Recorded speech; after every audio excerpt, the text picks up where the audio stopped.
La paracha de Ekev commence par les mots Vehaya, Ekev Tishmeun. Vehaya, et ça sera Ekev, qui veut dire quoi? On va l'expliquer tout de suite, parce que le mot Ekev fait allusion au talon, fait allusion à quelque chose qui se passe enfin.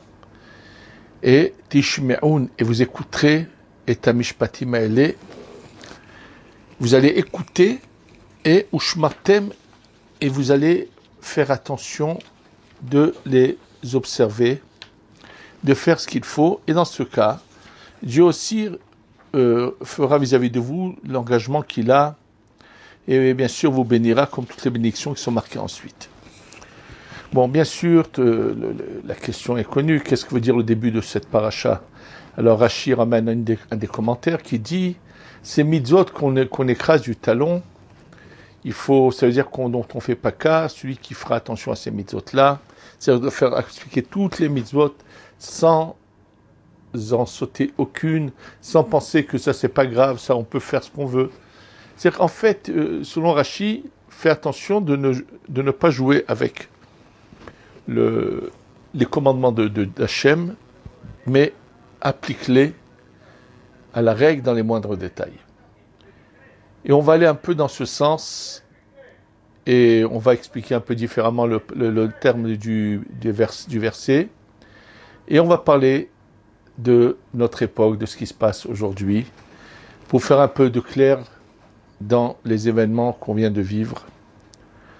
Je pense qu'il est nécessaire d'exprimer de manière claire le point de vue de la Torah, je dis bien le point de vue de la Torah et non pas le point de vue de ce que chacun prétend interpréter au nom de la Torah, mais le point de vue de la Torah tel qu'il est marqué, mot à mot, sans interprétation erronée, faussée et ainsi de suite. En fait, nous sommes à la période qui est Ikveta de Meshicha, l'époque de la fin où nous sommes juste avant la venue du Mashiach. Et là, la Torah nous annonce quelle joie ça sera.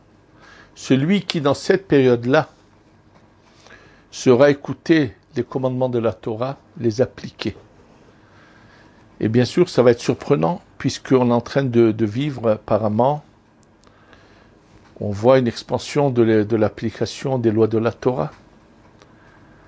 C'est vrai, mais il y a aussi, dans cette expansion de l'application de la Torah, dans ce mouvement de retour à la Torah de Teshuvah, il y a également beaucoup de mensonges qui essayent de s'infiltrer sous l'apparence de l'application de la Torah. C'est-à-dire, sous le prétexte d'appliquer la Torah, il y a beaucoup de choses qui sont fausses et contraires à la Torah.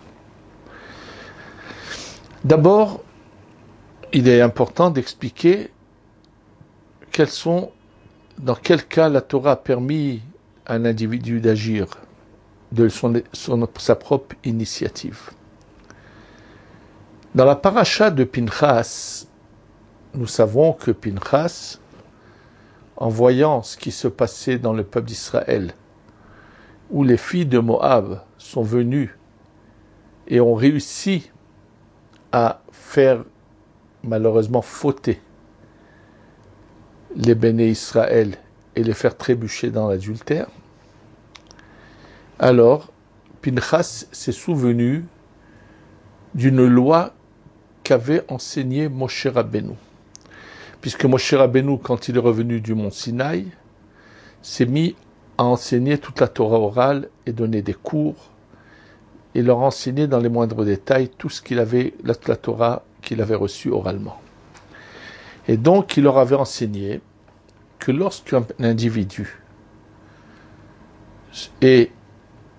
a des rapports sexuels avec une Goya, il est dit Kanaim Pogaimbo, celui qui a le feu au fond de lui de l'amour de Dieu et qu'il est tellement choqué qui voit qu'il y a eu un déshonneur vis-à-vis de Dieu, que cette personne est en train de se baisser, se soumettre à l'idolâtrie, comme c'est marqué dans le Zohar, celui qui se couche pour avoir une relation avec une Goya est un idolâtre.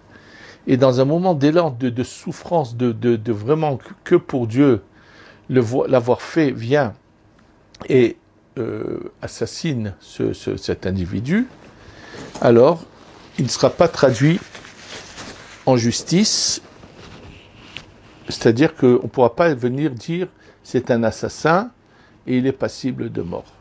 Mais ça, c'est qu'à condition que c'était un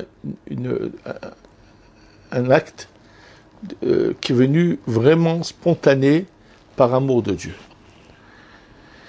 Et si par contre cet individu vient au Beddin, vient devant le tribunal rabbinique et leur dit j'ai vu quelqu'un, je sais où il est maintenant, il est en train de commettre une faute grave, il est en train d'avoir une relation avec une Goya,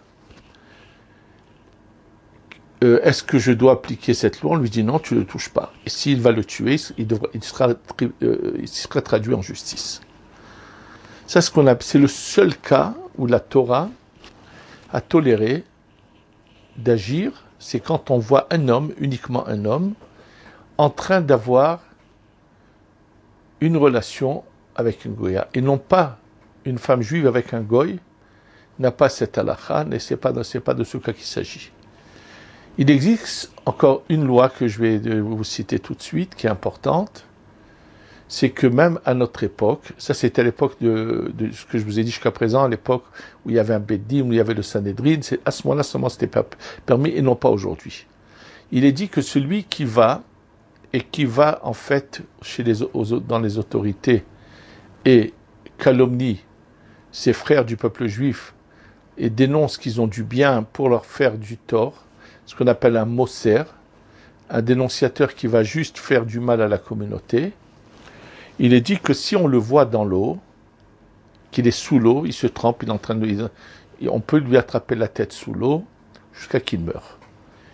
On raconte que ça a été le cas de quelqu'un à l'époque du Khatam Sofer qui, lorsqu'il a vu le Khatam Sofer dans le mikvé, il venait au mikvé pour montrer qu'il était religieux, bien sûr. Donc il venait le vendredi au mikvé. Et lorsqu'il est rentré se tremper dans le mikvé, le Khatam Sofer lui a tenu la tête sous l'eau jusqu'à qu'il soit mort. Mais cette même histoire s'est passée en Espagne à l'époque du Ramban. À l'époque du Ramban, il y avait dans la communauté où vivait le Ramban un mosser, un dénonciateur qui faisait énormément de tort à la communauté. Bien sûr, on a dialogué avec le Ramban, on lui a demandé son avis, et il a dit que si on le voit sous l'eau, effectivement, on pourra lui tenir la tête sous l'eau. Et donc, on a cherché dans la communauté quelqu'un qui a la force physique de le faire, et on a trouvé quelqu'un qui était prêt à le faire et qui avait la force physique pour le faire. Cette personne, donc, a suivi le dénonciateur un peu partout, et lorsqu'il a vu aller se faire des baignades dans le fleuve qui était à côté de la ville ou le bord de mer, dès qu'il l'a vu sous l'eau, il a fait semblant de nager à côté, dès qu'il l'a vu sous l'eau, il l'a tenu sous l'eau et il est mort. Un mois après que le dénonciateur est mort, celui qui l'a tenu sous l'eau est subitement mort également alors qu'il était jeune. Naturellement, ça a ébranlé la communauté, puisque, étant donné que cette personne, ce qu'elle a fait, c'était avec l'autorisation du Ramban, donc ils étaient surpris que celui qui avait donc fait cela meurt un mois après. Ils ont compris que ce n'est pas de hasard. Donc ils viennent chez le Ramban, ils disent Kvodarav, il a fait ce qu'il a fait, c'était selon la halakha. Comment se fait-il que du ciel on les punit et ils soient morts un mois après? Le Ramban leur a répondu, s'il avait fait ce qu'il a fait, avec de la tristesse, uniquement parce que c'est la halakha qui le dit, alors il ne se serait jamais passé ce qui s'est passé, il ne serait pas mort. Mais quand il est parti tenir ce dénonciateur sous l'eau, il a fait avec du plaisir, de la vengeance, pour venger le mal qu'a fait ce dénonciateur. Ça devient un assassinat. Et au ciel, on ne pardonne pas l'assassinat, donc on l'a, bien sûr, puni du ciel et il est mort. Je parle bien sûr de deux événements. Il y a eu malheureusement ces gens qui sont des Rechaïm, des gens qui sont effrontés, qui sont mauvais dans l'âme, et qui non seulement agissent mal, mais ont le culot de vouloir publier leur mauvaise conduite et d'en être fier de mal se conduire.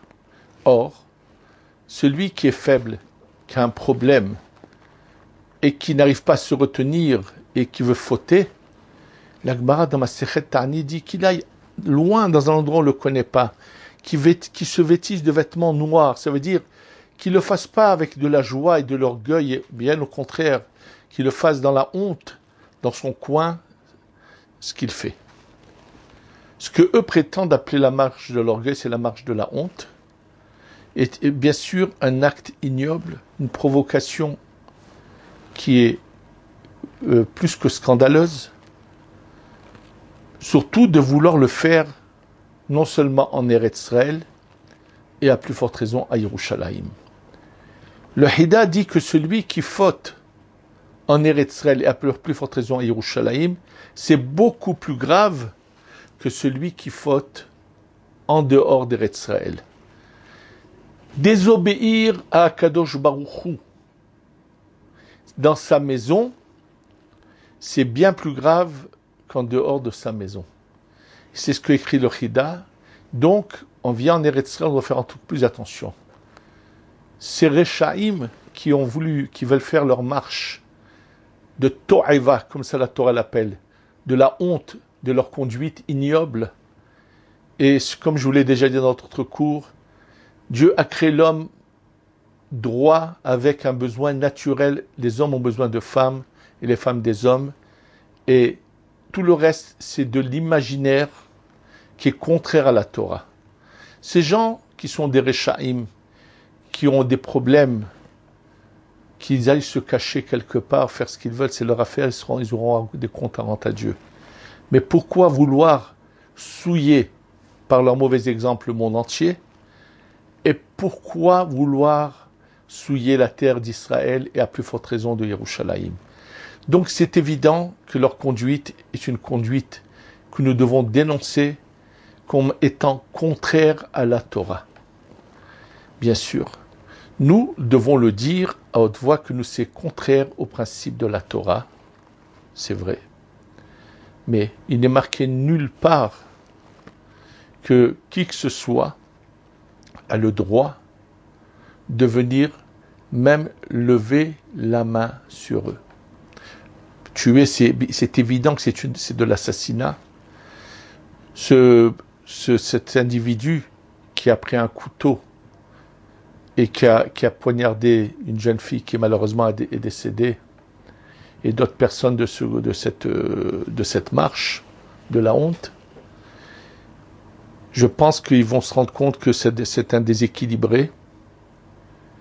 Et malheureusement, il arrive souvent qu'il y ait des déséquilibrés qui, dans leur déséquilibre, se servent de la Torah. Il y a 2 ou 3 ans, on m'a emmené ici dans mon bureau quelqu'un qui a fait toute sa vie, s'est conduit comme bien sûr loin de la Torah. Il a subi un accident, il a eu des problèmes, et finalement, il s'est rapproché de la Torah. Bon, il se rapproche de la Torah, c'est très bien. Et on me l'emmène ici, quelqu'un me dit, il voudrait me parler. Il a parlé peut-être pendant au moins 1 heure ou 1 heure et demie. Et c'était pas du tout cohérent tout ce que j'entendais de cette personne. Bon, je suis poli, je l'ai laissé parler, et quand il dit certaines choses, j'ai eu du mal à comprendre finalement vers quoi il voulait aboutir. Et finalement, alors bien sûr, dans la discussion,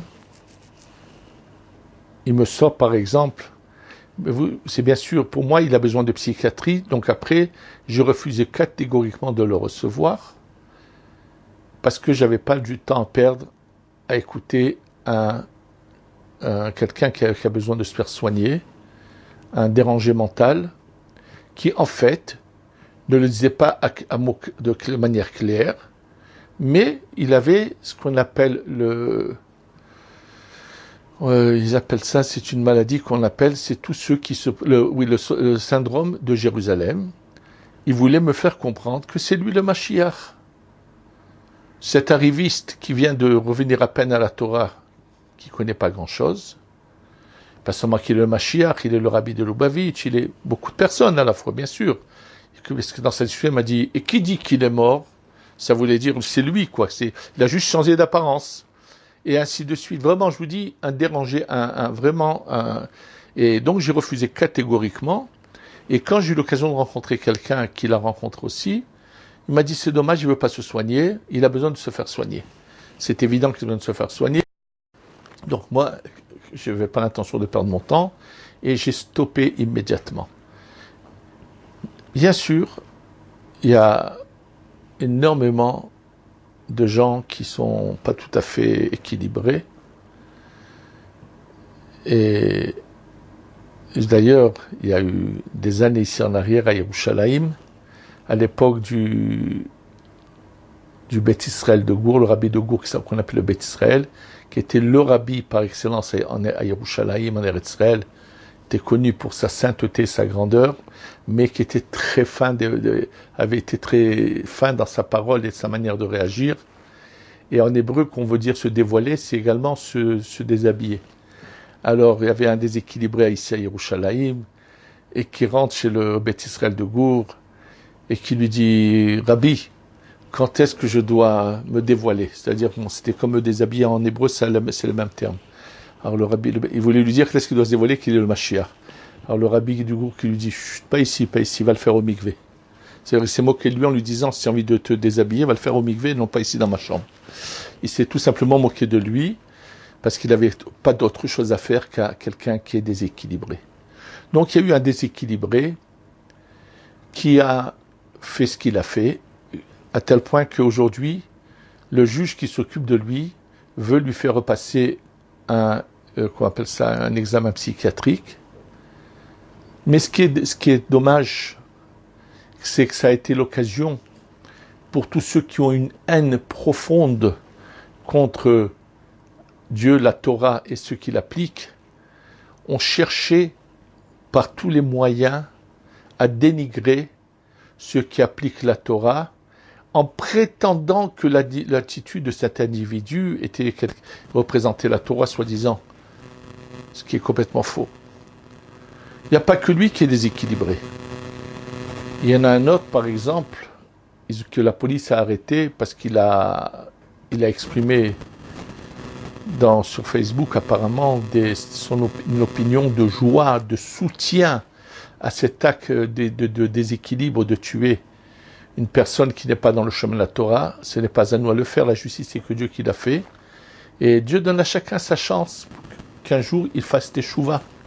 Donc, c'est pas à nous à prendre la justice entre les mains, et on n'a pas le droit de toucher à n'importe quel individu. Pas seulement on n'a pas le droit de le tuer, mais même de lever la main, ça nous est interdit.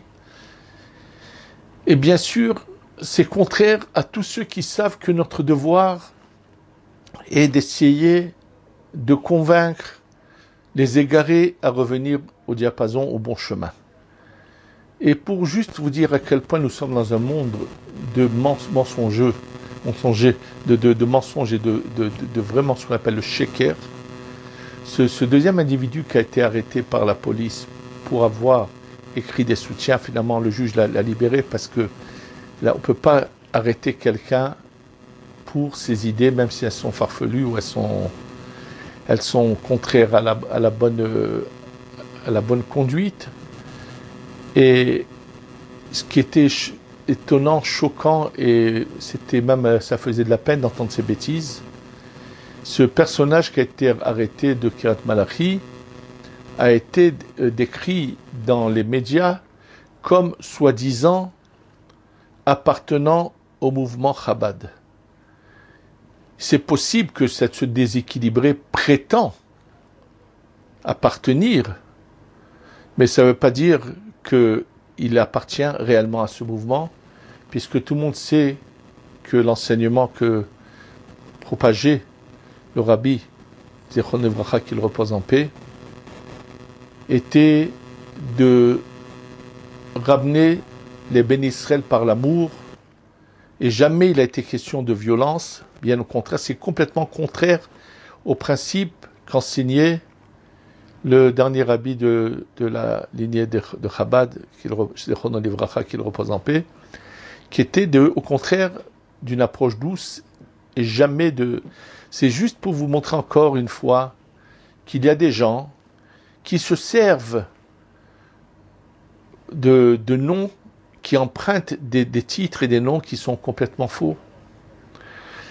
Ça a été pire dans d'autres milieux, où on s'est servi de tzadikim, et en déformant totalement leurs paroles, on a prétendu être leur continuation, et ça a été l'inverse qui se passe, et ça va de pire en pire. Nous sommes vraiment dans le monde de ce qu'on appelle le sheker. Nous n'avons aucune excuse à demander à qui que ce soit, puisque cet individu n'a pas agi au nom de la communauté juive pratiquante. C'est un déséquilibré qui a eu une attitude de fou, qui est contraire à la Torah à 100%.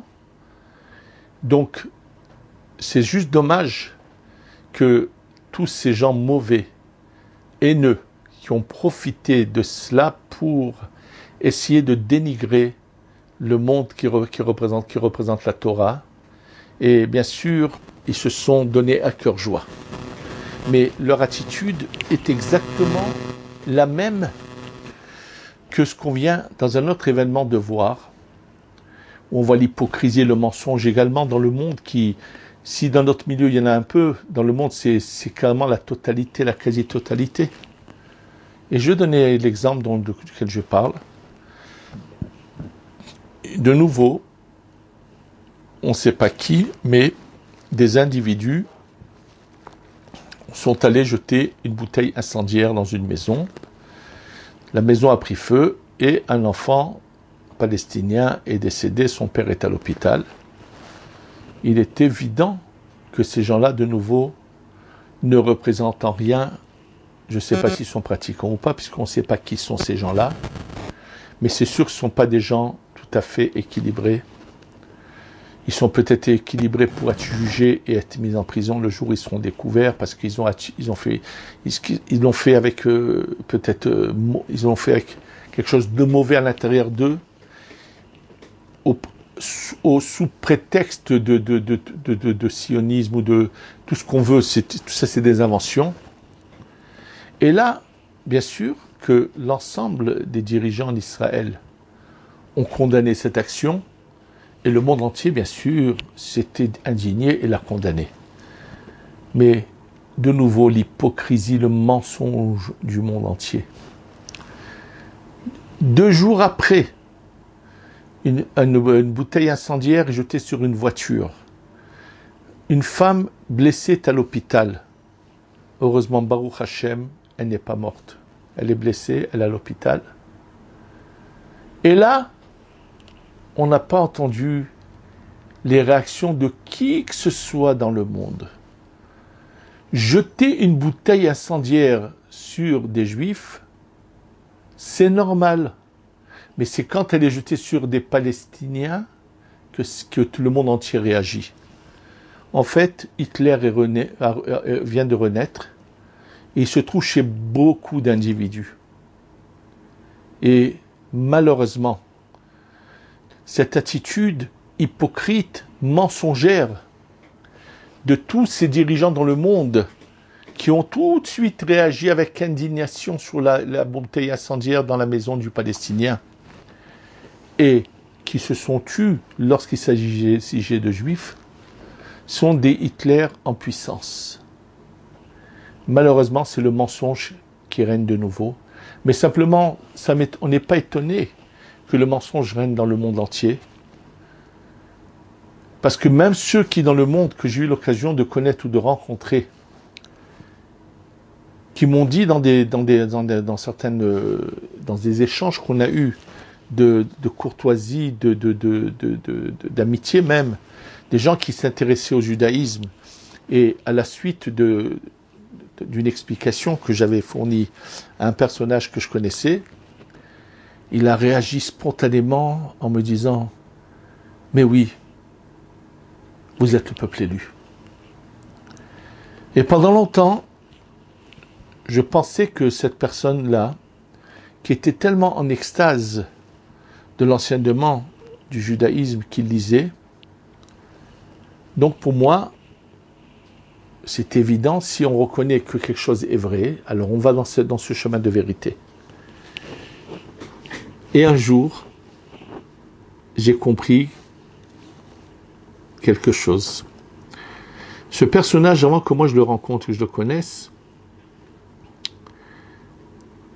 Manitou, Zichrono Livracha, professeur Léon Ashkenazi, qui était le fils du grand rabbin Ashkenazi d'Oran, a eu l'occasion de rencontrer cette personne, et quelqu'un m'a dit que il a eu l'intelligence, lui, Zichrono Livracha, professeur Léon Ashkenazi Manitou, il a compris que ce monsieur, bien qu'il était en extase de l'enseignement du judaïsme, n'aura jamais le courage de faire le pas, et donc il lui avait dit que il reste goy, mais comment il devrait agir, et c'est vrai, il l'avait bien conseillé.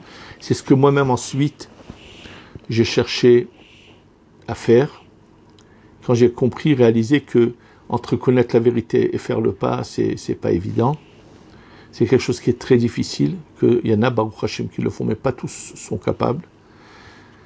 Et par contre, ce que j'ai dit à cette personne, qui m'a posé la question, il avait une influence dans le lieu où il vivait, pour empêcher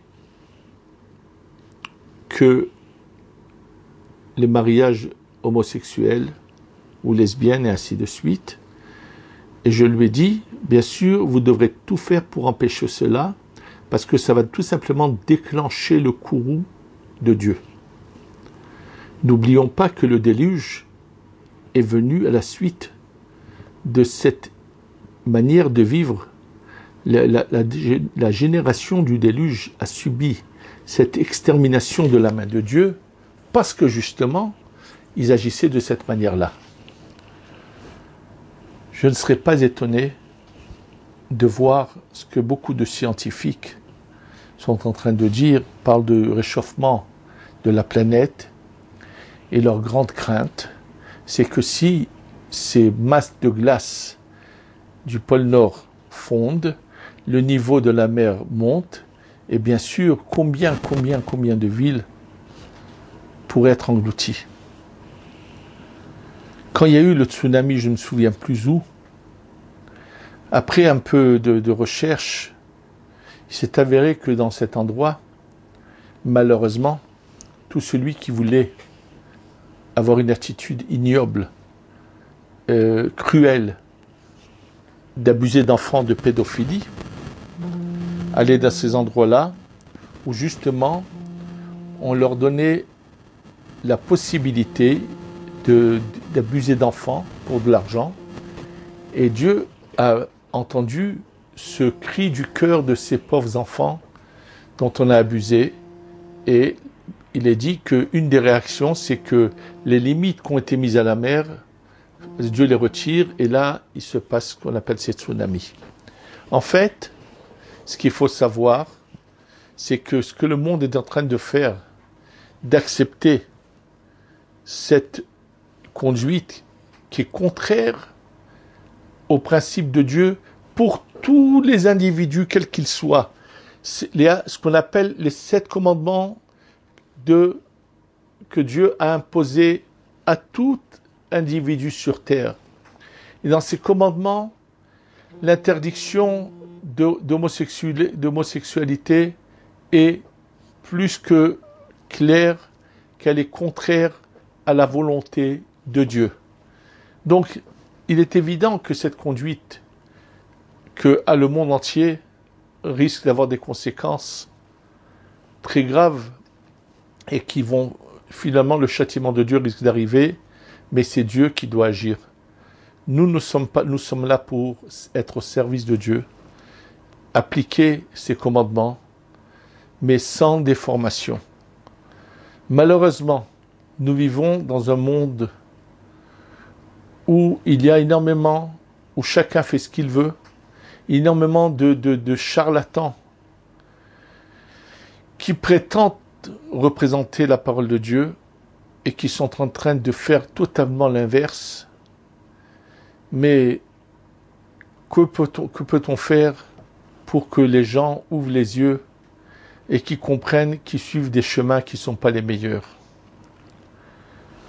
Qu'ils sont en train de suivre des chemins qui malheureusement ont provoqué, dans certains cas que je viens d'entendre, des femmes qui en ont eu marre de la vie de couple qu'elles vivaient avec leur mari parce qu'on leur avait inventé au nom d'une soi-disant chassidoute, une attitude qui était fausse, qui a dégoûté ces femmes et qui a provoqué la séparation de couple et ainsi de suite. Malheureusement, le mensonge est en train de régner. Dans le monde, c'est depuis longtemps, mais parmi nous, il faut qu'on accepte d'ouvrir les yeux et de suivre uniquement les chachamim, les sages, reconnus universellement par tout le monde, que personne n'a jamais rien à dire sur que eux sont des authentiques représentants d'Hachem, et qu'Hachem enfin envoie de sa lumière pour que nous ouvrons nos cœurs vers Hachem, qu'on cherche que toute attitude doit être recherchée dans les textes de la Torah. Je vais donner encore un exemple. À l'époque du Chafetz Chaim, un matin, quand il arrive à la synagogue, le Chafetz Chaim, il voit des gens de la communauté en train de frapper quelqu'un. Alors il est plus que choqué, étonné, il leur dit « Mais pourquoi vous le frappez? Qu'est-ce qu'il a fait ?» On dit « Kvod Harav, on l'a attrapé en train de voler dans la boîte de Tzedaka. » Alors il leur a dit « Attendez, arrêtez-vous. Dans la Torah, il est dit que le voleur doit rembourser ou tout au plus payer le double de ce qu'il a volé. Il n'est nulle part mentionné dans la Torah qu'il est permis de frapper un individu qui a volé. Comment vous pouvez lever la main sur cet individu? Et eux étaient persuadés qu'ils agissaient bien. Pourquoi? Il a volé, donc on le frappe. Et ainsi de suite. Là, c'était des gens, malheureusement, qui ne connaissaient pas la Torah, qui ont pensé d'une manière stupide qu'il fallait réagir de cette manière-là. Mais le pire, c'est quand c'est des gens qui prétendent représenter la Torah et veulent l'enseigner en divulguant des mensonges et en faisant du mal et en publiant des choses qui sont fausses. Combien nous devons prier et demander à Dieu que enfin la lumière de la vérité jaillisse et que nous voyons enfin l'âme Israël qui veut chercher Hachem, trouve le chemin sincère, authentique, vrai de la Torah, en l'appliquant dans ses moindres détails, sans débordement et sans interprétation tordue, et qu'on ait enfin la Géoula Shlema, Shetavo Bimera Beyamenu. Amen.